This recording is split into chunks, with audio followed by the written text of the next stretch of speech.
preview Tom, who's going to be on bottom, going to be running Hariyama, Marowak, Celesteela, Porygon 2, Mimikyu, and Tapu Fini, and Conan running Garchomp, Tapu Koko, Mimikyu, Gyarados, Celesteela, and Gigalith. So this is actually a pretty similar team to the one that he brought to Portland. Yeah, and somewhat similar teams to each other. Two Pokemon shared. Conan has that Trick Room mode with Mimikyu and Gigalith, but TJ is much more committed to the Trick Room with his roster. Marowak, Hariyama, Porygon 2 all going to want to be in Trick Room. So it should be interesting to see how that dynamic plays out if Conan ever makes a play to try to play in Trick Room with Gigalith, which would be in Trick Room faster and a big threat to that Marowak. Or if he opts to try to keep TJ out of Trick Room and use his faster Pokemon like Tapu Koko and Garchomp to keep an advantage. Yeah, so I don't think the players have actually changed their teams much in between these two tournaments. You know, it's only been 2 weeks since they faced off. Right. So, I wonder if they know about any adjustments that the other players have made. Like, maybe, Tom can't get too behind knowing the team exactly. Maybe Conan has actually made some adjustments to the team, and maybe Conan might think the same about Tom. Right. Gyarados and Tapu Koko are led for Conan. He's going to send it out, the shiny Gyarados and the shiny Tapu Koko, I believe. And we have Tapu Fini and Porygon 2 leads out for Tom. Yeah, it's important to note that means it is a timid Tapu Koko, so it's going to be very fast. It would be faster in both of these anyway, but could be interesting to see later in the match if that becomes relevant. Yeah, Gyarados' Intimidate does drop the attack stat. Not sure if Tom is running the Porygon 2 that has returned. Porygon 2 is going to download an attack boost, so that's going to pretty much nullify that Intimidate anyways. Yeah, I think Conan's in a pretty good spot here. The Tapu Koko should threaten pretty good damage against Fini. He can't really do much to stop Trick Room unless he has Taunt on his Tapu Koko. But Gyarados also gets Taunt as well. Yeah, Gyarados could be there to taunt the Porygon, either one. But even if he allows Trick Room, Tom could be walking right into Gigalith in the back, so it's not for sure that Conan would even want to stop it. Tapu Fini now going to protect itself, not going to want to take an electric-type attack from that Tapu Koko. But Tapu Koko goes for a Nature's Madness onto the Porygon 2 now. That is probably going to put in range if Gyarados can go for... Oh, here it is. We're going to see the Hydro Vortex connect from that Gyarados onto the Porygon 2. And, well, most likely what I think is going to be the Porygon 2 to prevent Trick Room from coming up. Yeah, this is going to be an absolutely massive play. Reading that Protect, not even going for Thunderbolt into Fini, and picking up this early KO on Porygon 2 if it does KO. Porygon 2, a Pokemon that's so difficult to take down. And and it never mind. is Porygon so 2 hangs on. to take it down in one move that it still isn't down. Yeah, and Porygon 2 gets to go for a Thunderbolt on that Gyarados and almost picks up the KO, but that Gyarados is trained to be pretty specially bulky. Yeah, that's going to be really valuable, I think, for Tom, that he was able to survive that Water Z move and Thunderbolt Gyarados. It's going to be really useful damage against what is clearly a pretty bulky Gyarados because it managed to take that Thunderbolt. Yeah, and note that the shiny Gyarados is what you have to have in order to be able to use Bounce, right? And Conan's kind of bluffing it with the shiny Gyarados here. If you're not, well, I mean, maybe it does have Bounce, but if you're using Water, like Waterium Z, most likely you're not going to carry Bounce to just use it willy-nilly, right? Right. It's interesting to compare. The Gyarados being shiny means you have extra options. The Tapu Koko being shiny means you have less options. Yeah. Marowak now going to switch in. Tom going to protect the Porygon 2 from getting KO'd as now Tapu Koko goes for another Nature's Madness on that Tapu Fini. And Nature's Madness is such a great move because it just does 50% or halves pretty much your hit points. Gyarados gets to go for a Waterfall in that Marowak, but Marowak hangs on. So Tom kind of in a backwards position right now because Marowak and Porygon 2 are almost knocked out, taking a lot of damage but not dealing that much damage back. And unfortunately for Tom, that Muddy Water cannot pick up the KO, but hey, accuracy drops. Yeah. It's kind of a not a shaky switch there to bring Marowak into what was pretty predictably a Waterfall. Nature's Madness was kind of odd on Fini, maybe also expecting a switch there, but hoping probably to keep the Thunderbolt off is what Tom was looking for. And because Nature's Madness came in, he didn't stop the Thunderbolt and took the Waterfall right to Marowak. Yeah, and Marowak's going to protect, not going to get KO'd just yet, but also have the ability and access to Lightning Rod still. Nature's Madness connects onto the Tapu Fini, and that's going to bring it down to 25% of its hit points as Gyarados goes for a Waterfall in that Marowak Protect. And now Tapu Fini gets to go for a Muddy Water, picks up the KO on that Gyarados, and still trying to do as much damage to this Tapu Koko as much as possible. It's a pretty bulky Tapu Koko. Yeah, to be at that good of health after 2 Muddy Waters, maybe the shiny in the Tapu Koko is also a little bit of a decoy, and it is a more bulky and less trained to be fast and powerful Tapu Koko. Garchomp going to switch in. Of course, Garchomp's one of the most popular Pokemon in the format right now. Going to exert a lot of pressure onto Tapu Fini and Marowak. You know, can easily just pick up KO with an Earthquake. Yeah, this should be 2 KOs with Earthquake. So that's a dangerous position for Tom. Porygon 2 obviously is also an Earthquake KO range. So unless he's got something that can deal with that Earthquake, he's going to be out of luck really quickly. Ooh, goes for a Thunderbolt, but the Lightning Rod going to redirect it and boost Marowak's special attack. Not going to matter because it is... Oh! Okay, all right, Garchomp not going for an Earthquake right there, just going to go for a Dragon Claw and pick up the KO on the Marowak.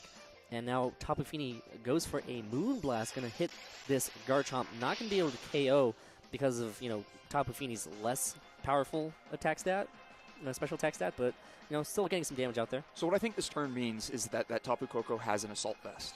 That would explain why it took such little damage from the Muddy Waters. Also would explain why the Protect Earthquake, which is so much of a safer play than what Conan went for, it didn't happen. If Tapu Koko isn't able to protect and didn't have a safe switch into that Earthquake, he would have been forced to Dragon Claw and Thunderbolt, which is why he ended up taking the Moonblast with Garchomp. Come to think of it, at the previous turn, Conan was actually running the Assault Vest Tapu Koko, so maybe that explains the thought process behind Conan's play a lot better. You're right, Len, so good call right there. Celesteela comes in. Of course, Celesteela does not mind facing off against Garchomp, but there's Tapu Koko on the other side of the field. Yeah, that's going to be a big threat. Marowak is gone now. No more option to Lightning Rod away those attacks. Big threatening Thunderbolt. So wouldn't be surprised if, now that you can see how threatening Tapu Koko is, if it doesn't withdraw to try to get Electric Terrain back. Garchomp switching out, going to switch in the Gigalith here. Gigalith going to bring out the Sandstorm, going to slowly chip away at that Tapu Fini and Tapu Koko. Of course, Tapu Koko gets to go for a Volt Switch, going to hit that Tapu Fini and pick up the KO, and, you know, kind of recycle it and rotate the Pokemon a little bit. Garchomp gets to come back in for free. We'll have to see what Celesteela gets to do and what Conan really wants to do with that switch in, and what Tom wants to do with that Celesteela. Yeah, I think that was a great turn there from Conan. He managed to get his Electric Terrain back eventually and still picked up the KO on Fini to keep it from being able to Muddy Water his Gigalith. Yeah, you see this? This is a Corkscrew Crash right here. This Celesteela going to go for a Corkscrew Crash. I've talked to Tom before, and he said that this will possibly KO Gigalith, so if it goes into that Gigalith slot, that could possibly be a KO, but instead goes into what was the Tapu Koko, going to be able to hit that Garchomp and pick up the KO, and not only that, pick up a Beast Boost at the same time. Yeah, Tom there, feeling the threat from that Tapu Koko, tried to get the quick KO on it, but it Volt Switched out of the way first, and so he gets the much less important KO on Garchomp. Tapu Koko is still going to be the more difficult thing to deal with. Hopefully that Celesteela can take a Thunderbolt, otherwise things are going to be looking pretty rough. Yeah, and Tapu Koko does get to bring back the Electric Terrain, so, I mean, Porygon 2 at such low health, boy, tough position for Tom. He's always had his back kind of against the wall coming into this game, but, you know, he's still, I mean, there's still some options here. Yeah, he can maybe look to protect Celesteela and his Porygon 2 should outspeed Gigalith, but knowing that Tapu Koko is Assault Vest, there's really nothing Porygon 2 can threaten Tapu Koko with. Even if it was an Assault Vest, I don't think Porygon 2 would be able to pick up the KO from this health. And so, over a couple of turns, he'll eventually get the Thunderbolt on Celesteela, and that will be the game when it happens. Yep, and Celesteela going to protect itself. Does Conan go, oh, goes for the Thunderbolt into that Porygon 2, you know, kind of realizing, hey, let's get rid of this Porygon 2 before it can do any sort of recover shenanigans. And Gigalith gets to go for a Rock Slide, but, you know, that should do it because I just don't think Celesteela can take on this Tapu Koko. No, there's no way. Tom's going to have to look forward to Game 2, figure out what he can do differently. That super aggressive turn 1 from Conan, even though he didn't end up getting the KO on Porygon, still I think put him in a great position because without the Porygon to switch into some of these attacks and to threaten like Trick Room going up here at the end because it was clearly in Thunderbolt KO range, really hurt Tom. Hey, well, all right, so Gigalith goes for a Rock Slide, going to connect on that Celesteela, does get beat. It's enough to pick up the KO. There was some chance there, maybe if the Rock Slide missed, for Tom to be able to come back. So Tom wasn't completely out of it coming towards the end game. So, you know, Tom's just going to have to go back and make some adjustments. Yeah. It was interesting to see that his Celesteela was able to take that Thunderbolt in Electric Terrain. Means that Tapu Koko, like we expected, is very bulky, not necessarily trying to be so offensive, especially because that Celesteela is more offensive since we saw it get the special attack Beast Boost. Not the normal special defense that would indicate the ability to take a Thunderbolt like that. Oh, yeah. So I think one adjustment that Tom has to do is maybe look into the Trick Room option. I mean, if you think about it, that Tapu Koko is exerting so much pressure with that Nature's Madness. Just being able to chip away at a Pokemon and take away 50% of his hit points right off the bat. And not be worried about the Marowak. I mean, otherwise that Marowak would have really been keeping Tapu Koko from being effective. Yeah. But it was still able to put big damage in on Tapu Fini because it was using Nature's Madness. Yeah, and Conan's already selected his team. I think he probably thinks that he has this matchup figured out, and it's unfortunate. Like, these players have already played. They don't know if there are any differences in the teams coming between Portland and here. So it's a tough call for the players. Like, maybe some adjustments were made. I don't want to read too much into it, right? We've all been there. Yeah. You don't want to necessarily assume that everything you saw in the previous tournament is still true, but you don't want to get too far from that either, because likely it's mostly the same with such short time between the tournaments. Yeah. And both players fairly happy with the success from the last one. Yeah. Ninth place is nothing to scoff at, just barely whiffing on resistance, and of course Conan qualified for the World Championships with his second place finish. Of course, I'm pretty sure Conan wants a championship, and I think Tom also wants his first ever regional championship as well. Both players are currently 1-0, going now into Game 2 between Tom Vehlewald and Conan Thompson. Gyarados and Tapu Koko leads again for Conan Thompson, as Tom is going to go ahead and change it up. Ooh, all right, hard Trick Room mode. Hariyama and Porygon 2. Kind of a throwback to old school Trick Room setups. Yeah, the pretty traditional Fake Out plus Trick Room with a big attacker using that Fake Out. Should be a little safer to get that Trick Room up, not worrying about Nature's Madness plus Waterium Z coming in. Even though it didn't KO last time, could be different this time. Tom doesn't want to take that risk. Also should be able to threaten more quickly offensively with Hariyama and Trick Room than he would have been able to with Tapu Fini. Yeah, now it comes down to who Tom thinks is the bigger threat here, Tapu Koko or Gyarados. Yeah, which one, if he's worried about Taunt on either one, he probably has figured out the Assault Vest on Tapu Koko, so he knows it can't Taunt. Giving up 50% on Porygon 2 isn't the worst thing, so maybe the safer play is to fake out the Gyarados, because it's still a little bit more the unknown. Ooh, Hariyama goes for the fake out on that Gyarados, as Tapu Koko goes for a Nature's Madness. Going to target down the Hariyama, going to bring it down to 50% of his hit points right off the bat. Now Porygon 2 looks like it is able to go. No, just going to go for a Thunderbolt. In Electric Train, though, that should be able to pick up the KO. So Tom going for the heavy offense, not even wanting to set up Trick Room. Yeah, I actually really like that play, recognizing that because he didn't bring out his Fini, he still had the Electric Train, would be able to get that one-hit KO on Gyarados. And the Trick Room could end up not being that valuable if Gigalith just immediately came out of the back for Conan. Conan would be happy to play in that. Even with Hariyama a big threat to Gigalith, after taking that Nature's Madness, it could go down quickly before actually landing a close combat onto Gigalith. Yeah, and a lot better board position for Tom right now. He has one Pokemon knocked out on Conan's side. He's only lost 50% of his hit points from the Hariyama, so a lot better than Game 1.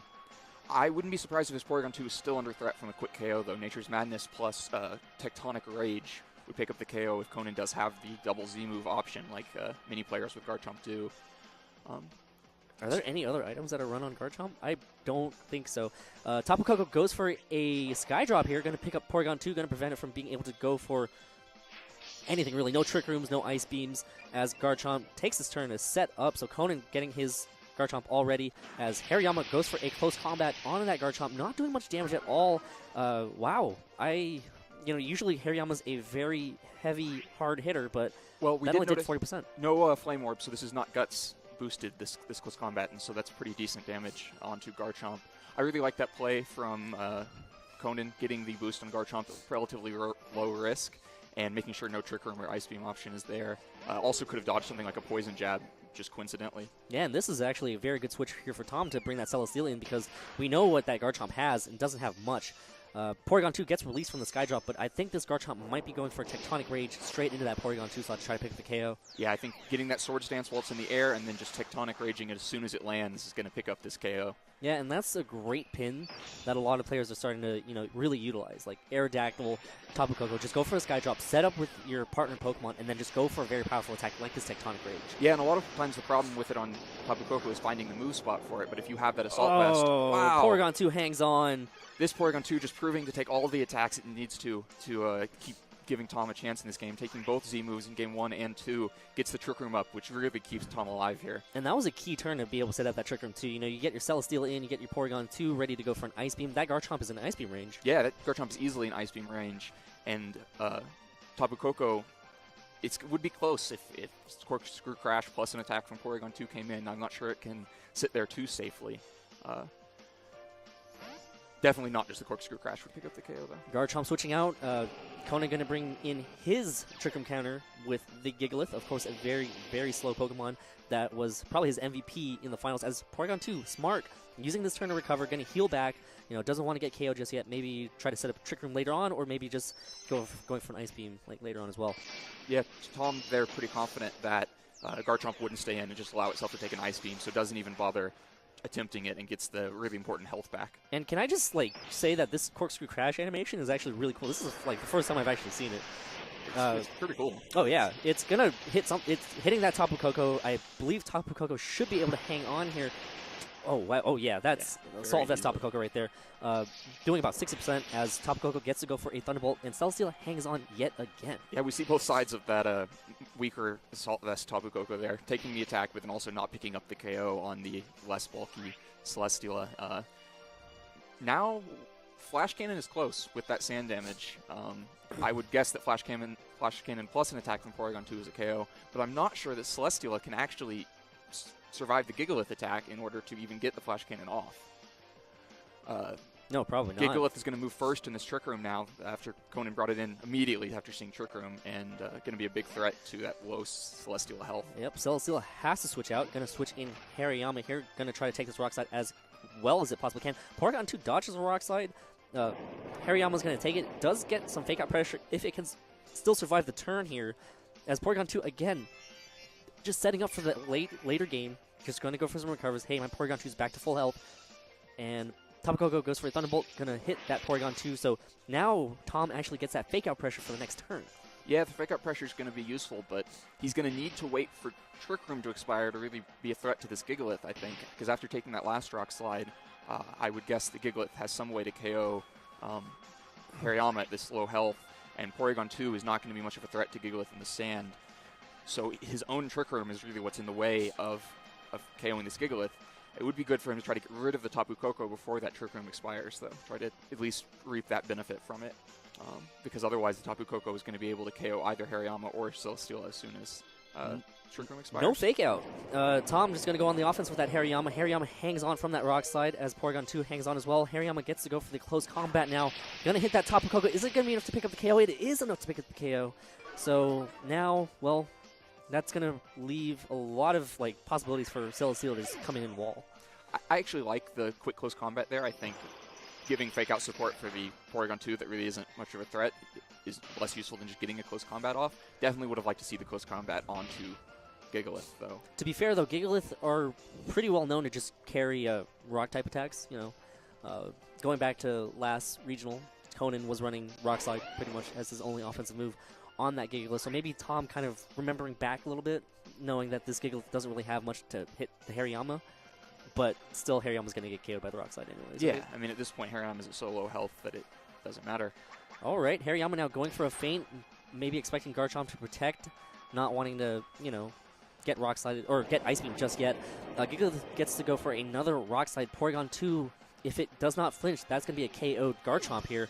Is Porygon 2 going to flinch? Ooh, it flinches and cannot move, and now Garchomp gets to go for a Sword Stance. Yeah, looking at it now, I really like that. And it didn't work out because of the flinch, but that series of 2 turns, getting the KO on Tapu Koko, which forces the Garchomp out, which allows the feint plus Ice Beam KO, would have been probably game-winning if that hadn't been a flinch. Yeah, and the Trick Room does expire. That's unfortunate for Tom.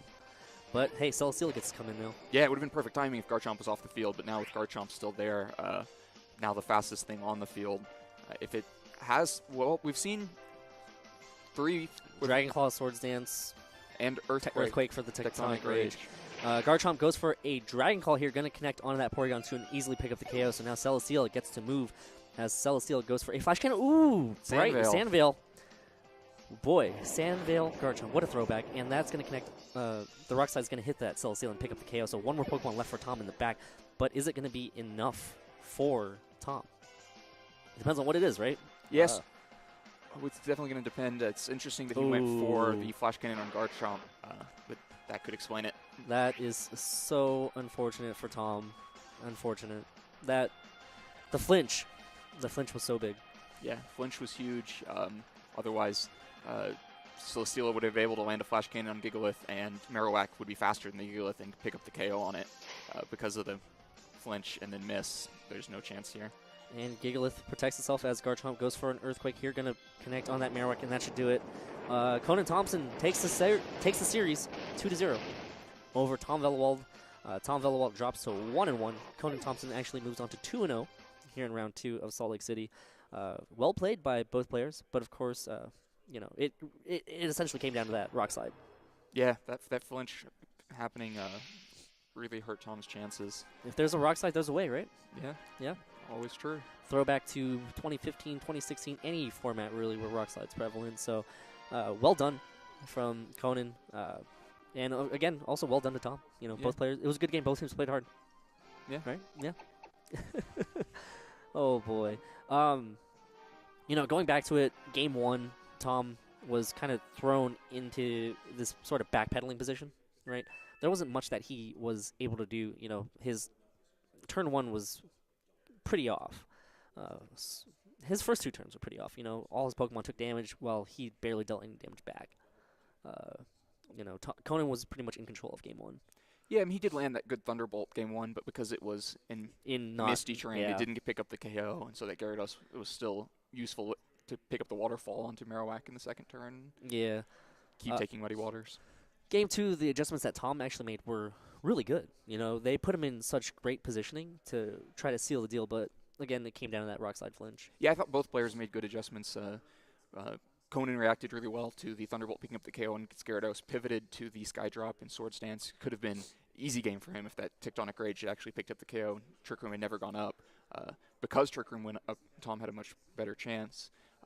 I do think he spent too many turns with Porygon 2 sitting on the field, not really recovering too much? Yeah, I would have liked to see Marowak come in sooner, especially knowing that it had 2 things it wasn't going to do well against in the back, that if Trick Room expired and it was up against them, it wasn't going to be much use. And so coming in sooner while Tapu Koko was still on the field, maybe keeping that Celesteela healthier, because the Thunderbolt was the only real threat to that Celesteela that Conan had left. I know it might sound crazy, but I don't think Marowak just didn't do much in the entire matchup for me.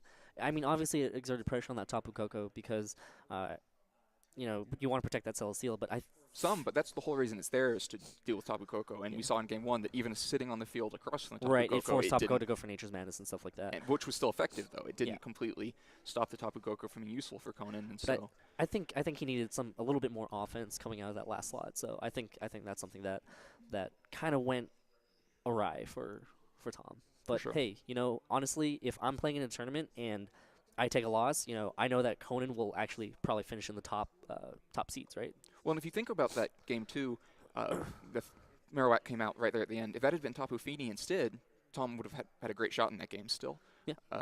Nothing was a big threat of damage. The rock sides would have eventually piled up, but with Sand expiring, probably would have won.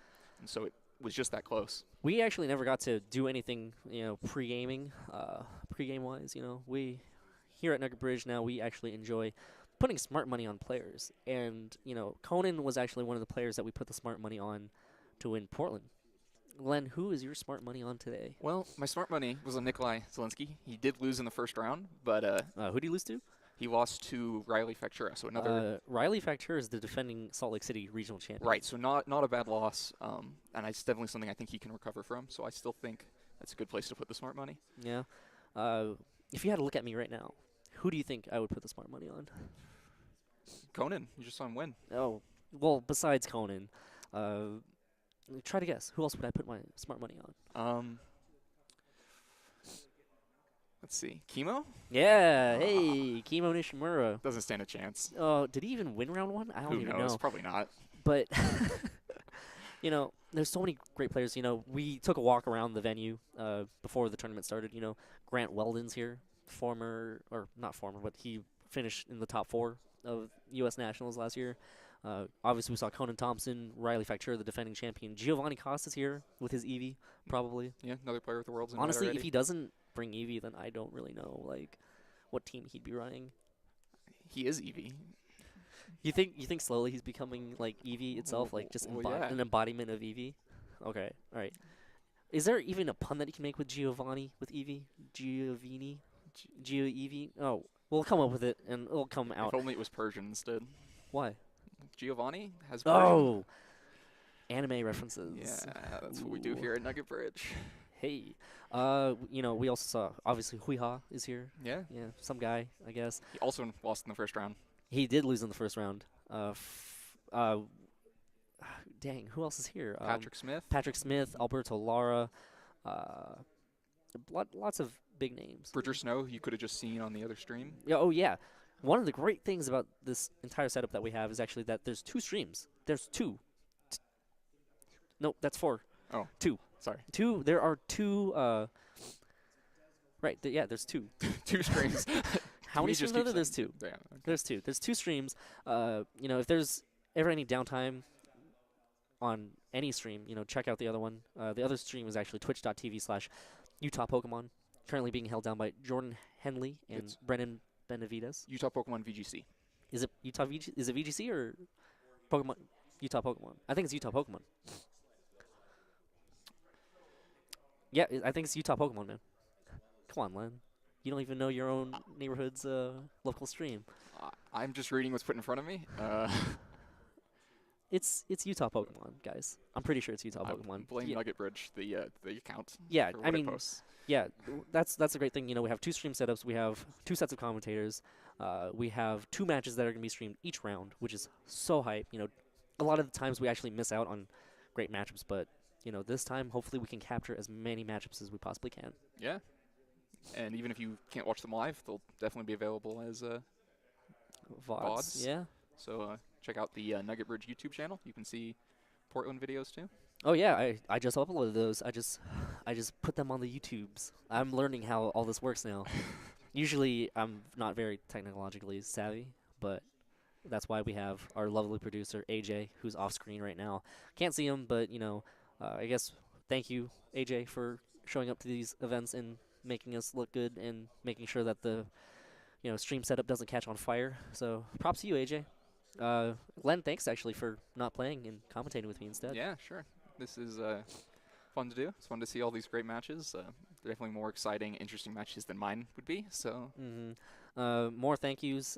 Might as well just get this out of the way early in the morning. Thank you to Andrea Sargent for having us. PTO of Utah, right? PTO of Utah. Decided to invite Nugget Bridge out and broadcast this tournament. Coverage. That's what we want. More VGC coverage, which is what Utah Pokemon and Nugget Bridge are currently doing today. Because, hey, you can see us. They can. Yeah. Shout out to Dawes for the overlays, transitions, making our stream look so pretty, and, of course, inspiring me to come out to all these tournaments and commentating them and covering them as well. So thank you, Adam, wherever you may be, if you're watching.